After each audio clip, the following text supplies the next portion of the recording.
Selamat jumpa sahabat Rema yang terkasih. Hari ini tanggal 1 September 2022, marilah kita bersama-sama merenungkan makna Injil Lukas bab 5 ayat 1 sampai dengan 11. Beranilah bangkit dari keterpurukan.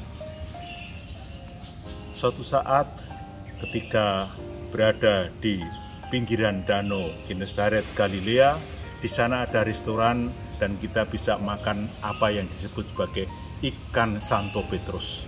Sebetulnya ikan Santo Petrus itu tidak lain adalah mujair yang ada di pinggiran itu. Saya tidak akan bicara tentang ikan Santo Petrus, tetapi saya akan bicara tentang Injil hari ini, bagaimana Tuhan Yesus membimbing Petrus dari seorang penjala ikan menjadi penjala manusia.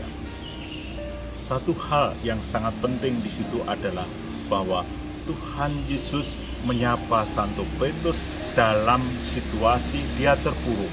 Dia ahli di dalam mencari ikan. Satu malam mencari ikan tidak mendapat apa-apa. Tetapi karena perintah Tuhan Yesus, dia berani menebarkan kembali jalannya. Dia ahli sebagai dengan perahunya, ahli dengan jalannya, tapi dia tidak mendapatkan ikan semalam. Tetapi karena perintah Tuhan Yesus dia menjalankan dan ada mukjizat. Mukjizat itu sebenarnya hanya awal saja, yaitu awal dari perubahan hidup Santo Petrus, sehingga dia lalu mengikuti Tuhan Yesus dengan sepenuh hati.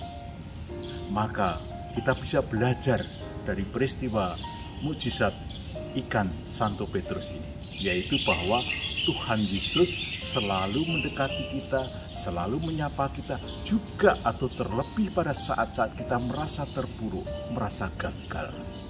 Maka inilah yang memberi kekuatan di dalam kehidupan kita. Kalau kita sedang terpuruk, kalau kita sedang gundah hati kita, kalau kita sedang merasa gagal di dalam menjalani kehidupan ini, kita senantiasa ingat bahwa Tuhan Yesus tidak akan pernah meninggalkan kita. Belas kasih-Nya itu abadi, kekal selamanya, dan penuh dengan cinta kasih. Maka giliran kita semua, kalau kita sudah mengalami bahwa Tuhan Yesus sudah menebus kita, membangkitkan kita dari keterpurukan, saatnya kita juga harus menyapa mereka-mereka yang sedang terpuruk di dalam kehidupannya. Mereka-mereka yang sedang mengalami kesulitan, bukan hanya soal ekonomi, tapi juga soal kepribadian, juga soal kerohanian.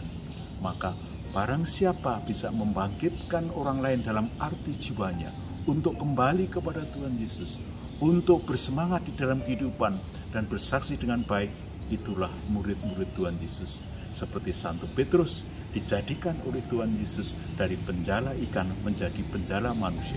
Bukankah ini suatu mukjizat? Kalau kita bisa menjalankan sesuatu yang kecil saja, ketika saudara-saudari kita mengalami kesulitan dan kita bisa membantunya dengan pendekatan pribadi, dengan nasihat kita, dengan sapaan kita, dengan pemberian hidup, pemberian harta benda kita untuk mereka, inilah murid-murid sejati Tuhan Yesus. Dan begitu mendapatkan sesuatu yang luar biasa dari Yesus, Santo Petrus meninggalkan hasil buminya, meninggalkan hasil ikan-ikannya, lalu menyertai Tuhan Yesus dalam perjalanan. Semoga kita pun juga bisa menjalani seperti itu. Maka marilah kita berani bangkit dari keterpurukan kita, juga untuk membangkitkan orang lain dari keterpurukannya. Yesus, Maria, dan Yusuf, terangilah kami, lindungilah kami, selamatkanlah kami. Semoga Tuhan memberkati kita semua dalam nama Bapa dan Putra dan Roh Kudus. Amin.